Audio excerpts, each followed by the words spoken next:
बिस्मिल्लाहिर्रहमानिर्रहीम, अस्सलाम वालेकुम। आज सेकंड ईयर की मैथ्स का हमारा लेक्चर नंबर 33 है। आज के लेक्चर में हम चैप्टर नंबर 2 स्टार्ट कर रहे हैं। जैसा कि आप लोग जानते हैं कि हमने 1, 5 और 7 जो 3 थोड़े से इंडिपेंडेंट चैप्टर्स थे वो पढ़ लिए। अब चैप्टर 2 की जब तक हम बात करते हैं तो चैप्टर 2 जो है ये चैप्टर 3 के साथ डायरेक्ट लिंक है। तो आप लोगों ने चैप्टर 2 और 3 इकट्ठे पढ़ने होंगे ताकि दोनों चैप्टर्स आपके इकट्ठे क्लियर हो जाएँ। चैप्टर 2 जो है ये हमारा डिफ्रेंसीशन से रिलेटेड है और डिफरेंशिएशन बेसिकली डेरिवेटिव लेने के प्रोसेस को कहते हैं। तो पहले हम स्टडी कर लेते हैं कि डेरिवेटिव क्या चीज़ है, फिर हम आएंगे डिफरेंशिएशन की तरफ। तो चैप्टर की मैं हेडिंग लिखता हूँ डिफरेंशिएशन।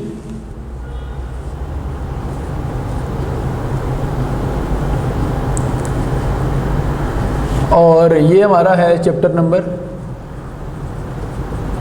2। डिफरेंशिएशन बेसिकली मैंने अभी आपको कहा है कि ये डेरिवेटिव लेने का प्रोसेस है। और डेरिवेटिव क्या होता है वो देख लेते हैं। तो मैं पहले डेरिवेटिव को डिफ़ाइन कर लेता हूँ, फिर उसके बाद डिफरेंशिएशन उसके प्रोसेस को हम कह देंगे। डेरिवेटिव को समझने के लिए सबसे पहले आप कुछ रियल लाइफ एग्जांपल्स लें। डेरिवेटिव बताता है आपको असल में एक वेरिएबल में चेंज दूसरे की रिस्पेक्ट से। जो वेरिएबल डिपेंडेंट होता है उसके अंदर हम चेंज देख रहे होते हैं और जो इंडिपेंडेंट होता है उसकी रिस्पेक्ट से देख रहे होते हैं। मिसाल के तौर पे अगर आप किसी पार्टिकल के डिस्टेंस को या उसकी डिस्प्लेसमेंट को डिस्कस कर रहे हो तो आप सारे जानते हैं कि जो डिस्टेंस या डिस्प्लेसमेंट है, डिस्टेंस कह लें या डिस्प्लेसमेंट कह लें, अगर हम इसको एस से डिनोट करें तो अगर एस डिस्टेंस है तो एस आप जानते हैं फंक्शन ऑफ टाइम होता है। डिस्टेंस फंक्शन ऑफ टाइम होता है। टाइम के बढ़ने से अगर कोई पार्टिकल मोशन में है, पार्टिकल अगर मोशन में है तो उसके टाइम के बढ़ने से उसका मोशन जो है वो चेंज हो रहा होता है।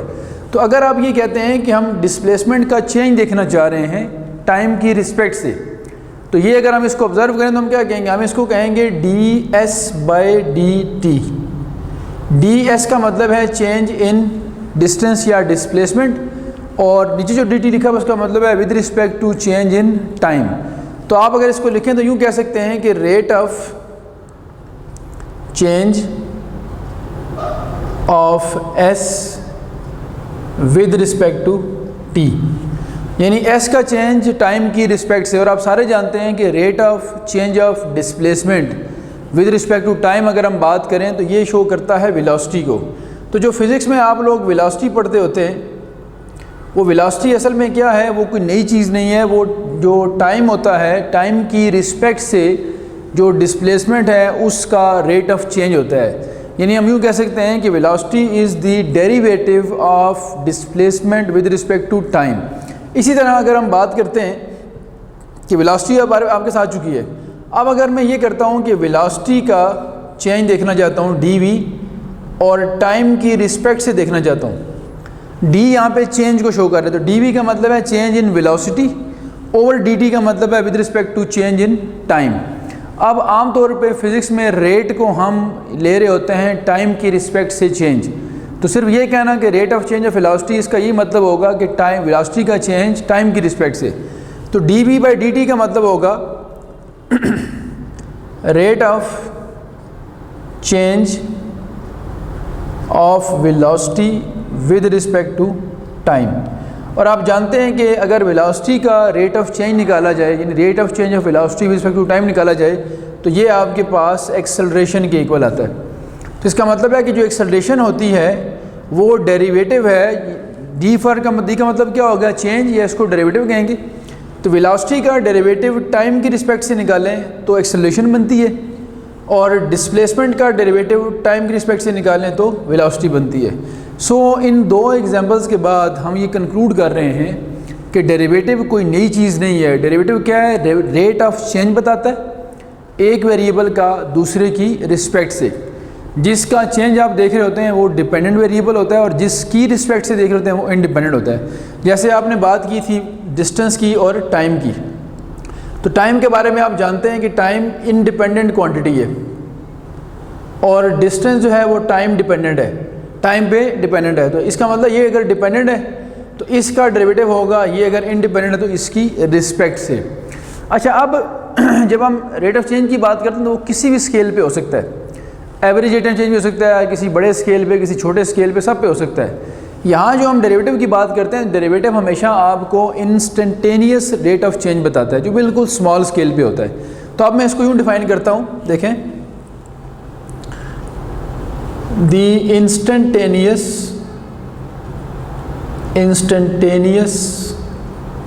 Rate of change of one variable, instantaneous rate of change of one variable with respect to another variable is called the derivative। ये कहलाएगा आपके पास डेरिवेटिव। क्लियर होगी बात भी? अच्छा जी, चूँकि अभी हम बात कर रहे थे डेरिवेटिव। डेरिवेटिव क्या होता है? बेसिकली ये एक वेरिएबल में जो चेंज होता है वो इंस्टेंटेनियस होता है, मतलब बिल्कुल स्मॉल स्केल पे देखते हैं आप। और जो चेंज आप एक वेरिएबल का देख रहे होते हैं वो जिसकी रिस्पेक्ट से देखते हैं वो उसका इंडिपेंडेंट वेरिएबल होता है। तो अगर हम यूँ कह देते हैं, आपके सारे कोर्स के अंदर आप जानते हैं कि ये जो जितना भी कोर्स आप पढ़ते हैं इसमें y हमेशा आप लेते हैं फंक्शन ऑफ x। अगर y को हम डिस्प्लेसमेंट कह दें और x को टाइम कह दें तो इसका मतलब y x पे डिपेंडेंट है। अगर हम y को वेलोसिटी कह दें और x को टाइम तो उसका मतलब वेलोसिटी भी टाइम डिपेंडेंट है। तो इसका मतलब है यहाँ जो हम लिखा करेंगे dy/dx, तो dy/dx का मतलब हुआ करेगा derivative of y with respect to x। तो ये इसका सिंपल सा मैकेनिज़्म था। पेज नंबर 44 है, पेज नंबर 44। इसके ऊपर डिफरेंट जो साइंटिस्ट हैं उनकी डिफरेंट नोटेशंस हैं डेरिवेटिव के लिए। अगर आप वो पेज देखें तो उसके ऊपर dy/dx भी लिखा हुआ है, डेरिवेटिव को f' भी लिखा हुआ है, df/dx भी लिखा हुआ है और सिर्फ df भी लिखा हुआ है उसने। तो जो कॉमन यूज़ होती है वो dy/dx नोटेशन है फॉर डेरिवेटिव। अच्छा जी, ये तो चलो इसकी डेफिनेशन होगी। अब थोड़ा सा इसका ग्राफिकल व्यू देखते हैं कि डेरिवेटिव क्या बताता है असल में। यानी ग्राफ से रेट ऑफ चेंज कैसे कैलकुलेट करते हैं आप, और फिर ग्राफिकल मेथड से हम इसका जो प्रॉपर है मेथड डेरिवेटिव फाइंड करने का वो ड्राइव कर लेंगे और फिर एक्सरसाइज हम स्टार्ट करेंगे इंशाल्लाह। अच्छा जी, ग्राफिकल व्यू देखते हैं हम कि ग्राफिकली कैसे डेरिवेटिव को हम एक्सप्लेन कर सकते हैं। तो मैं ये कहता हूँ कि ये हमारे पास XY प्लेन है और इसमें एक पार्टिकल का मोशन डिस्कस कर लेते हैं। लेट्स से ये मैं कहता हूँ कि एक पार्टिकल का मोशन है और ये वो पाथ बना रहा है। ये पार्टिकल जो है यहाँ से स्टार्ट होकर यहाँ चला जाता है, यानी ये उसका इनिशियल पॉइंट ले लेते हैं। यहाँ वो जब आपने उसको ऑब्ज़र्व किया P पे था, थोड़ी देर बाद पार्टिकल पहुँच गया किस पॉइंट पे? Q पॉइंट पे। तो अब पार्टिकल जब यहाँ पे था तो हम एज्यूम करते हैं कि इसके बिल्कुल नीचे ये हमारे पास x की वैल्यू x थी, और जब पार्टिकल यहाँ पहुँचा थोड़े टाइम के बाद तो हम कहते हैं कि जो बीच में गैप आया, ये वाला गैप यहाँ से लेकर यहाँ तक जो x में चेंज आया है इसको मैं डेल्टा x से डिनोट करता हूँ। डेल्टा आमतौर पर चेंज के लिए यूज़ करते हैं, डेल्टा चेंज के लिए d भी यूज़ कर सकते हैं आप x के केस में। अब अगर ये x है और ये दरमियान में डेल्टा x का चेंज आया तो जो नई वैल्यू x की बनेगी वो x प्लस डेल्टा x बनेगी। जैसे फॉर एग्जांपल मैं कहता हूँ कि पहले x की वैल्यू 3 थी और बीच में चेंज आया 0.5 का, तो नई वैल्यू हो जाएगी 3 प्लस 0.5 यानी कि 3.5। तो इस तरह से हम कहते हैं कि ये चेंज है, पहले x था बाद में क्या हो गया x प्लस डेल्टा x। अच्छा, अब ये जिस पार्टिकल का पाथ ये शो हो रहा है उसके अगर उस पाथ को हम फंक्शन में कन्वर्ट करें तो हम कहते हैं कि ये फंक्शन था हमारे पास y = f ऑफ x। अब जैसे मैं कहता हूँ कि एक फंक्शन मेरे पास है f ऑफ x = x², ये मैं कहता हूँ y का फंक्शन है। मैं एग्जांपल दे रहा हूँ वैसे आपको। अगर मैं आपसे पूछता हूँ कि x = 2 के ऊपर इस पार्टिकल की हाइट कितनी होगी, तो आप क्या करेंगे? हाइट का मतलब y की वैल्यू, तो आप यहाँ 2 पुट करेंगे तो f ऑफ 2 कितना हो जाएगा? 4। इसका मतलब है अगर 2x की वैल्यू हो तो y की वैल्यू होती है f ऑफ 2, यानी f ऑफ 2 कितना हो जाएगा आपके पास? 4, और ये किसके इक्वल होगा? y के। बिल्कुल इसी तरह मैं कहता हूँ अगर ये x है तो जो y की वैल्यू होगी वो क्या होगी? f ऑफ x, और अगर ये x होगा तो y की वैल्यू होगी f of x plus delta x। ये वाला x पुट करेंगे तो ये y की वैल्यू आएगी, क्योंकि y x के बराबर है। ये वाला पुट करेंगे x प्लस डेल्टा x तो ये y की वैल्यू आएगी आपके पास। अब मुझे बताएं x का तो चेंज है इसमें से आप ये माइनस करते हैं तो डेल्टा एक्स आपको मिलता है एक्स का चेंज। अगर हम वाई का चेंज देखना चाह रहे हैं तो वाई का चेंज क्या है, वाई पहले यहाँ तक था, यहाँ से हम एक हॉरिजॉन्टल लाइन ड्रा करके इसको कंपेयर करते हैं। पहले एक्स की वैल्यू यहाँ तक थी, वाई की वैल्यू सॉरी, अब ये वाई पुराना था और ये जो बीच में एडिशन हुआ है ये वाला, यहाँ से अगर हम मेजर करें ये जो वाई की वैल्यू में चेंज आया है, यानी वाई फाइनल ये है, वाई और इनिशियल ये है, तो ये जो दरम्यान में गैप आ रहा है यहाँ से लेकर यहाँ तक, ये कर्व के अलॉन्ग जो वाई में चेंज आया है इसको हम कहते हैं ये डेल्टा वाई है। डेल्टा वाई का मतलब वाई का जो चेंज है, पहले वाई यहाँ तक था, अब वाई अगर यहाँ तक पहुँचा है तो ये वाला वाई माइनस करें उसमें से, तो Y final minus Y initial, ये जो ये मैं शेड कर रहा हूँ ये वाई का चेंज आ गया। और ये चेंज किसके लॉन्ग आया है, कर्व के लॉन्ग। कर्व के लॉन्ग चेंज को हम डेल्टा वाई से डिनोट करते हैं। अब अगर होता यूँ कि पार्टिकल कर्व ना बनाता, यानी ये लीनियर मोशन होता पार्टिकल का, ये देखें हम कहते हैं कि पार्टिकल यहाँ से लीनियर मूव करता लीनियरली, और बजाय कर्व बनाने के ऐसा मोशन होता पार्टिकल का, यानी मोशन अलॉन्ग द लाइन, इसको हम स्ट्रेट लाइन कह सकते हैं। तो अब अगर पार्टिकल कर्व ना बनाता, यूँ स्ट्रेट मूव करता, तो ये वाई में चेंज आता, ये वाला यहाँ से यहाँ तक। अब ये जो चेंज लिखा है मैंने यहाँ से यहाँ तक, ये वाला चेंज अलॉन्ग द लाइन है और ये वाला चेंज अलॉन्ग द कर्व है। तो दोनों को मैं यहाँ अलग से एक्सप्लेन करता हूँ आप लोगों के सामने। यहाँ लिखता हूँ मैं कि डेल्टा वाई क्या है, basically change in Y along the curve, और जो डी वाई है वो क्या है, बेसिकली डी वाई मैंने कहा ये जो आपने लाइन के अलॉन्ग चेंज लिखा है इसको मैं लिखता हूँ ये डी वाई है। तो डी वाई है आपके पास है चेंज अलॉन्ग दी लाइन, और ये बड़ा क्लियर है कि दोनों इक्वल नहीं है, डेल्टा वाई और डी वाई बराबर नहीं होते, क्योंकि डेल्टा वाई कर्व का चेंज है और डी वाई जो है वो अलॉन्ग द लाइन चेंज है। अब देखिए वाई के अलॉन्ग तो कर्व बन रही है, लेकिन एक्स के अलॉन्ग तो आप हमेशा लाइन पे मूव करते हैं। जब एक्स के अलॉन्ग लाइन पे मूव करते हैं तो एक्स का डेल्टा एक्स लिखें या डी एक्स लिखें वो एक ही होता है। चूँकि एक्स के केस में हमेशा लाइन बनती है तो हम ये कह सकते हैं कि एक्स के केस में डी एक्स और डेल्टा एक्स दोनों इक्वल होंगे, क्योंकि उसमें कर्व तो बनेगी नहीं, तो हमेशा लीनियर मोशन ही रहेगा। आप यूँ भी कह सकते हैं कि एक डिस्टेंस और एक डिस्प्लेसमेंट है सपोज। अब ये यहाँ से फिर क्या कंक्लूड करते हैं हम बात, यहाँ से कंक्लूड ये कर रहे हैं कि डेल्टा वाई और डी वाई आपस में इक्वल नहीं होते, जबकि डेल्टा एक्स और डी एक्स आपस में क्या होते हैं, इक्वल। वाई के अलॉन्ग कर्व का चेंज और लाइन का चेंज मुख्तलिफ है, जबकि एक्स के अलॉन्ग कर्व का चेंज और लाइन का चेंज सेम है।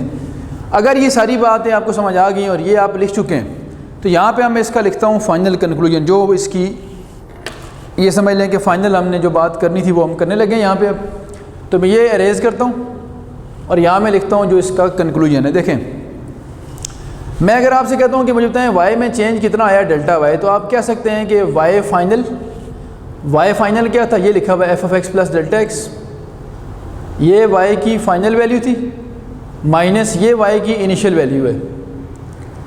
तो Y final minus Y initial करें तो ये आ गया delta Y change along the curve.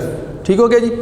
इसको हम साइड लिखते हैं, इसका मतलब क्या है, यहाँ लिख दें, ये किसको शो कर रहा है, that is change in Y along the curve. और अगर इसी को मैं डिवाइड कर दूँ डेल्टा वाई को डेल्टा एक्स के ऊपर, यानी वाई के चेंज को एक्स के चेंज पे डिवाइड कर दें, तो हम ये कह सकते हैं कि ये हम y का चेंज x की रिस्पेक्ट से देख रहे हैं, और डेल्टा की कोई लिमिट हमने फिक्स नहीं की कि ये छोटी वैल्यू है, यानी इंस्टेंटेनियस है या किसी बड़े स्केल पे है। अगर तो ये इंस्टेंटेनियस होगा तो फिर तो ये डेरिवेटिव होगा, लेकिन अगर स्केल फिक्स नहीं हुआ इसका, यानी हमने जनरली डिवाइड कर डेल्टा पे, डेल्टा कुछ भी हो सकता है, तो हम कहते हैं ये फिर एवरेज रेट ऑफ चेंज है। एवरेज यानी ऑन द एवरेज हमने कह दिया कि ये बनेगा rate of change, average rate of change. और अब अगर इसके साथ लिमिट लगा दी जाए, लिमिट क्या लगा दी जाए कि डेल्टा ज़ीरो को अप्रोच करेगा। डेल्टा ज़ीरो को अप्रोच करने का मतलब है कि हम बिल्कुल स्मॉल स्केल पे इस डेल्टा को ज़ीरो अप्रोच करने का मतलब है कि बिल्कुल हम इस इंटरवल को शॉर्ट कर रहे हैं, यानी इतना छोटा कर रहे हैं कि ये दोनों जो पॉइंट्स होंगे P और Q ये तकरीबन कोइंसाइड कर रहे होंगे। तो डेल्टा ज़ीरो को अप्रोच करेगा तो वही जो पहले on the average rate of change था, यानी एवरेज रेट ऑफ चेंज था, डेल्टा के ज़ीरो पुट करने से वो आ जाएगा इंस्टेंटेनियस रेट ऑफ चेंज। और इधर क्या हो जाएगा, यानी वही रेट ऑफ चेंज हमने अब स्मॉल स्केल पे शिफ्ट कर दिया है। तो जब हम स्मॉल स्केल पे रेट ऑफ चेंज देख रहे होते हैं तो उसे हम कहते हैं इंस्टेंटेनियस रेट ऑफ चेंज। और वही इंस्टेंटेनियस रेट ऑफ चेंज अगर हम देखें तो हमने उसको डेरिवेटिव कहा हुआ है। तो इसका मतलब है अब ये कह सकते हैं हम कि ये जो हमारा आंसर आया है ये क्या है, ये डेरिवेटिव है किसका, y का, किसकी रिस्पेक्ट से, x की रिस्पेक्ट से। और यहाँ अगर लिखें तो हम क्या कह सकते हैं कि ये इंस्टेंटेनियस रेट ऑफ चेंज है, रेट ऑफ चेंज। इंस्टेंटेनियस का मतलब क्या हुआ कि ये बिल्कुल स्मॉल इंस्टेंट पे हम देख रहे हैं इसको। अच्छा, अब एक बात बड़ी इंपॉर्टेंट है, वो भी आप देख लें यहाँ से, कि जब हम ये कह रहे होते हैं कि डेल्टा और डी आपस में इक्वल नहीं है, और हमने बड़ा क्लियर किया डेल्टा जो है यहाँ से यहाँ तक है, डी यहाँ से यहाँ तक है, तो डेल्टा और डी इक्वल नहीं है आपस में, जो कि दरम्यान में गैप आ रहा है। लेकिन हम देखें अगर कि ये अगर सपोज़ वही ग्राफ मैं यहाँ बनाता हूँ ये वाला, और ये मैं कहता हूँ कि पी पॉइंट था और डेल्टा दरम्यान में, लेट से ये डेल्टा है, ये गैप डेल्टा था, यहाँ कौन सा पॉइंट था, क्यू। तो आप देखें कि यहाँ से हम लाइन ड्रा करें तो ये था चेंज अलॉन्ग द कर्व, और अगर पार्टिकल स्ट्रेट मूव करे तो ये था चेंज अलॉन्ग द लाइन। दोनों में कम गैप हो गया है। जितना इंटरवल बड़ा रखेंगे उतना गैप ज़्यादा होगा, जितना इंटरवल शॉर्ट करेंगे उतना गैप क्या हो जाएगा, कम। अब अगर मैं यही पॉइंट देखें, इसी इंटरवल को मज़ीद शॉर्ट करता हूँ, अब मैं इंटरवल यहाँ ले आता हूँ, सिर्फ इतना सा गैप रखते हैं बीच में। तो अब पहले पी और क्यू में कितना गैप था, देखें अब पी पॉइंट ये और क्यू तकरीबन करीब हो गए। ये जो दरम्यान में इंटरवल आ रहा है ये किसको शो कर रहा है, डेल्टा एक्स को। तो जितना डेल्टा ज़ीरो के करीब जाता जा रहा है उतना आप देखें कर्व के लॉन्ग चेंज और लाइन के लॉन्ग चेंज तकरीबन दोनों बराबर हो गए। इसका मतलब जब एक वक्त ऐसा आएगा कि जब हम पी पॉइंट और क्यू पॉइंट को बिल्कुल करीब ले आएंगे पी और क्यू को, तो फिर कर्व का चेंज और लाइन के लॉन्ग चेंज, लीनियर मोशन और कर्व का मोशन दोनों बराबर हो जाएंगे। और इसका मतलब ये हुआ कि ये जो दरम्यान वाला गैप है ये जब ज़ीरो के बिल्कुल करीब चला जाएगा तो फिर चेंज अलॉन्ग द कर्व और चेंज अलॉन्ग द लाइन ये दोनों बराबर हो जाएंगे। जब दोनों बराबर हो जाएंगे तो फिर हम कहेंगे कि जब डेल्टा ज़ीरो को अप्रोच करता है तो delta Y by delta X, चूँकि डेल्टा डी के बराबर हो जाएगा तो ये हो जाएगा D Y by D X.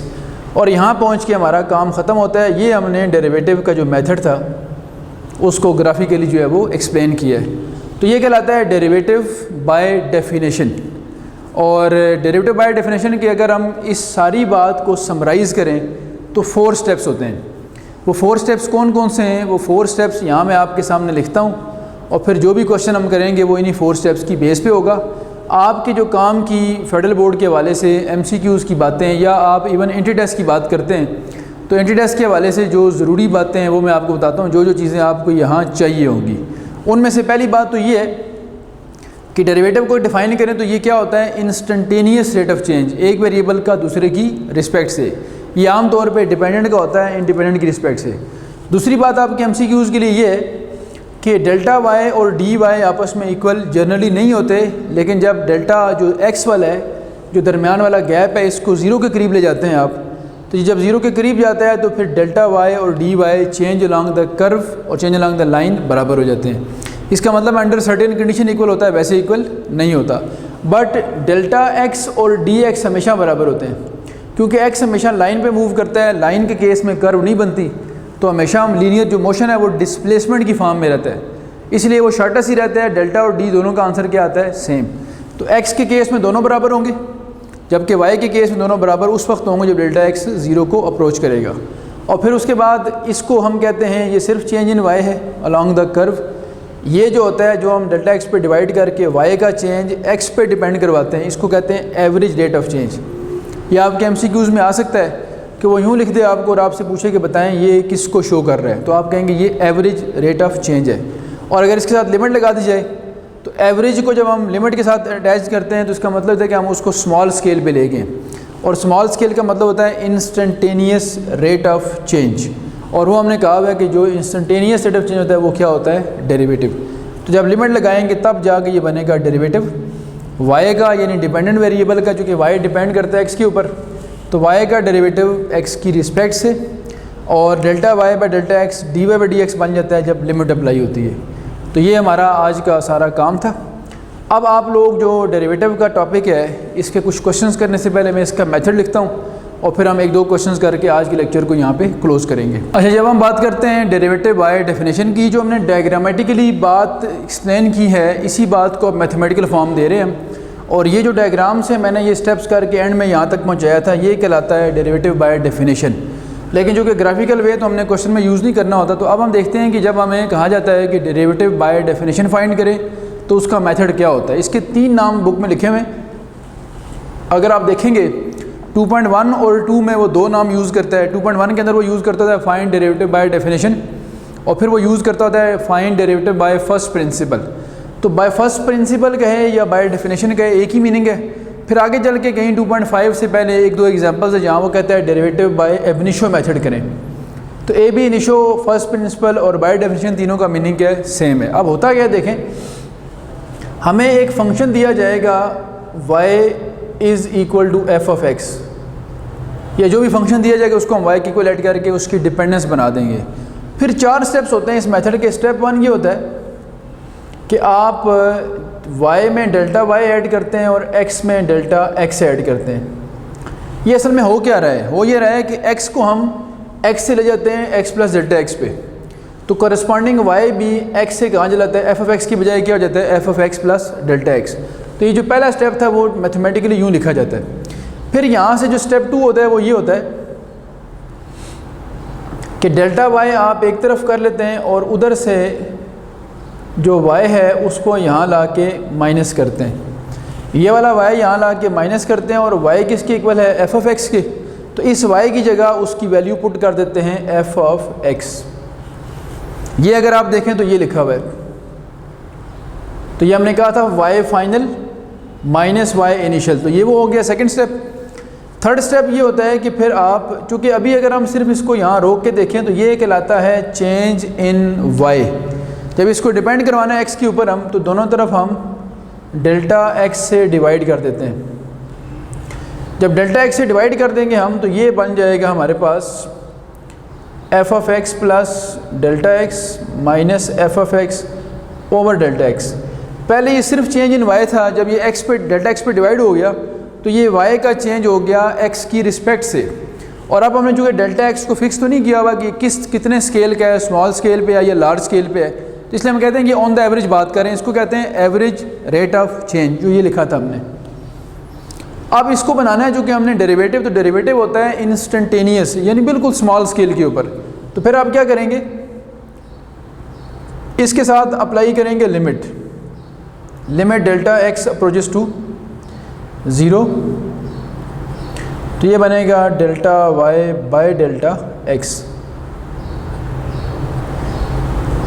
और जब लिमिट अप्लाई कर देंगे तो ये पहले जो एवरेज रेट ऑफ चेंज था ये बन जाएगा इंस्टेंटेनियस रेट ऑफ चेंज। और लिमिट से उम्मीद है आप लोग फेमिलियर होंगे, चैप्टर 1 आप लोगों ने पढ़ा था लिमिट का, उसमें अच्छा खासा आइडिया आप लोगों ने देखा है।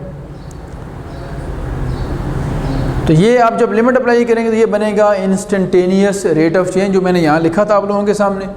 और फिर मैंने कहा है कि लिमिट जो डेल्टा 0 को अप्रोच करता है तो delta y by delta x क्या बन जाता है, dy बाई डी एक्स। और इधर जो बनेगा आपके पास ये कहलाता है हमारे पास डेरिवेटिव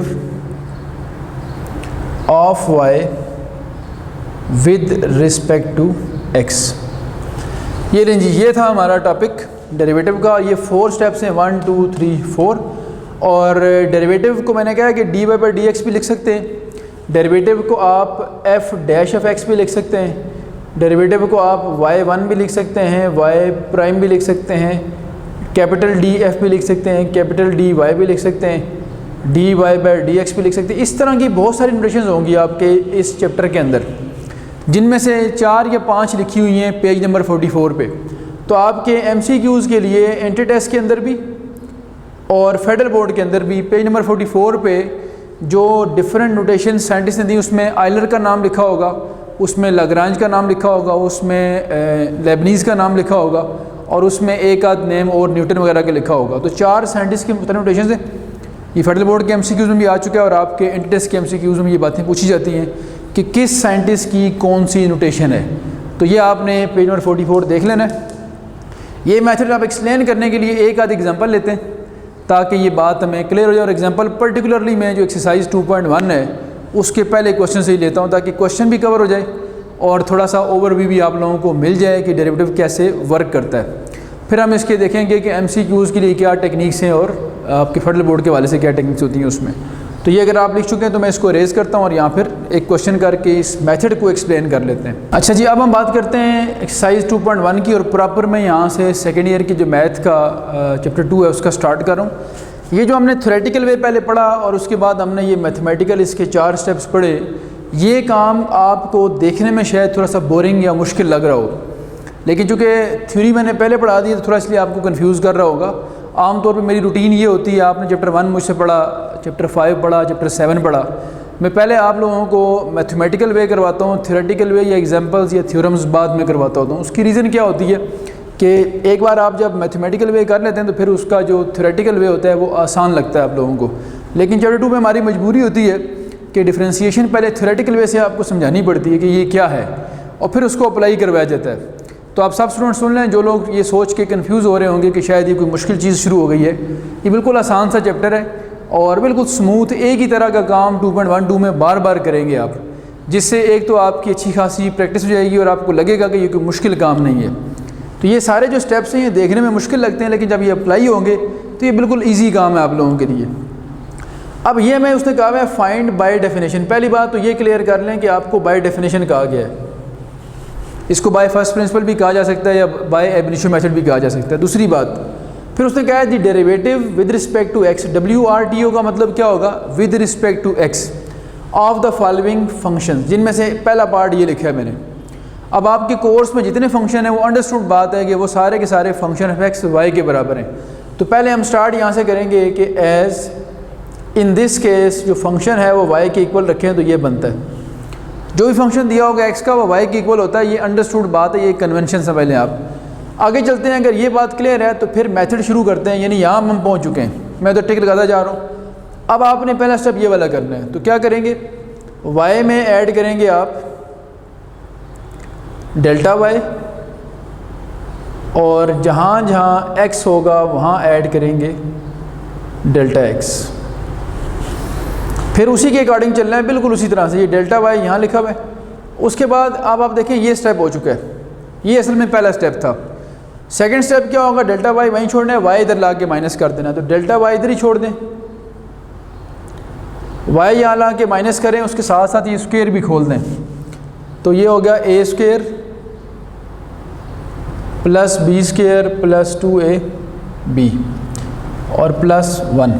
अब ये y यहाँ ला के माइनस करें तो ये हो जाएगा। अच्छा जी, y यहाँ ला के माइनस कर दिया, y की जगह y की वैल्यू पुट करें तो 2x² प्लस 1 इसकी वैल्यू देखें तो क्या बनेगा। So delta y is equal to, इसको साथ ऑपरेट भी कर दें, 2x² plus 2 delta x whole square, 2 × 2 क्या हो जाएगा 4x डेल्टा x प्लस 1। जब y की जगह ये 2x² प्लस 1 पुट करेंगे तो ये माइनस जो है वो इसको भी माइनस कर देगा, तो ये 2x² माइनस 1 हो जाएगा। अब आप देख सकते हैं 2x² से कैंसिल और 1 से कैंसिल हो गया। और ये बड़ी टेक्निकल बात याद रखें कि हर वो टर्म कैंसिल होगी जिसमें डेल्टा x नहीं होगा। किसी भी अलजेब्रिक फंक्शन में 2.1 2.2 दोनों के अंदर सारे के सारे अलजेब्रिक फंक्शंस हैं। अलजेब्रिक फंक्शंस के अंदर जब आप ये देख सकते हैं कि डेल्टा y पे आप पहुँचते हैं तो हर वो टर्म कैंसिल हो जाया करेगी जिसमें डेल्टा x नहीं होगा। 2x², 1 इन चारों के अंदर डेल्टा x नहीं था, वही टर्म्स बाकी बच जाएंगी जिनमें डेल्टा x होगा। ये इंडिकेशन है कि आप ठीक काम कर रहे हैं, यानी एक आप ये समझ लें कि चेक आपने करना है इस पॉइंट पे आके इस बात को। अब आप देखें डेल्टा कॉमन नज़र आ रहा है आपको, तो डेल्टा x कॉमन ले लें। डेल्टा x कॉमन लेंगे तो इसके पास चूँकि स्क्वेयर था तो एक डेल्टा x रह जाएगा और इसके पास एक ही था तो सिर्फ 4x रह जाएगा। अब ये याद रखें कि डेल्टा x कॉमन जब आ जाए ये इस बात की इंडिकेशन है कि ये स्टेप आपका कंप्लीट है, ये वाला step sorry. Delta x common आने का मतलब क्या होगा कि स्टेप 2 आपका कंप्लीट है। अब हम आगे चलते हैं, ये स्टेप जब आपका कंप्लीट हो गया तो अब थर्ड स्टेप क्या होता है, डेल्टा x से डिवाइड करना। तो लिख लेते हैं dividing both sides by delta x, dividing both sides by delta X, delta Y by delta x,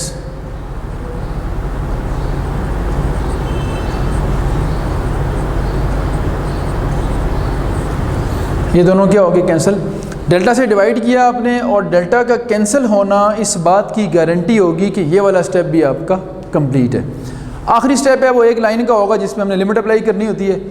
पहले हमने फाइंड किया चेंज इन वाई, फिर एक्स पे डिवाइड करके हमने कर दिया उसको एवरेज रेट ऑफ चेंज। अब हम लिमिट अप्लाई करके इसको बना देंगे इंस्टेंटेनियस रेट ऑफ चेंज। तो लास्ट स्टेप है अप्लाइंग लिमिट। लिमिट अप्लाई करनी है क्या आपने, delta x approaches to zero. तो ये बनेगा देखें delta Y by delta x और limit x delta x tends to zero to delta x plus 4x। Limit apply की तो ये delta Y by delta x क्या बनेगा, d Y by D x. ये हमको बताया हुआ है मैंने कि लिमिट जब ज़ीरो को अप्रोच करते तो डेल्टा डी में कन्वर्ट हो जाता है। यहाँ ज़ीरो पुट करेंगे डेल्टा एक्स को तो ये देखें ये क्या बनता है 2 × 0 प्लस 4x और अल्टीमेट आंसर कितना बना हमारा 4x। तो ये आ गया डेरिवेटिव का फाइनल आंसर। तो ये सारा क्वेश्चन था बस, और ये हमारा 4x जो है इस फंक्शन का derivative with respect to x निकालें तो कितना आता है 4x। तो एक क्वेश्चन मैंने आज कंप्लीट करवाया आपको और बाकी इंशाल्लाह हम नेक्स्ट क्लास में करेंगे। आज तक के लिए सेकेंड ईयर का लेक्चर काफ़ी है। चैप्टर 1 को हमने चैप्टर जो 2 है उसका स्टार्ट हमने कर लिया है। 2.1 का हमने एक क्वेश्चन भी कर लिया और डेरिवेटिव को हमने एक्सप्लेन भी कर दिया है। फर्दर कोई अगर आपके माइंड में क्वेश्चन हो तो जो जूम की लाइव क्लास होती है उसमें आप डिस्कस कर सकते हैं। आज तक के लिए इतना काफ़ी है। अल्लाह हाफ़िज़।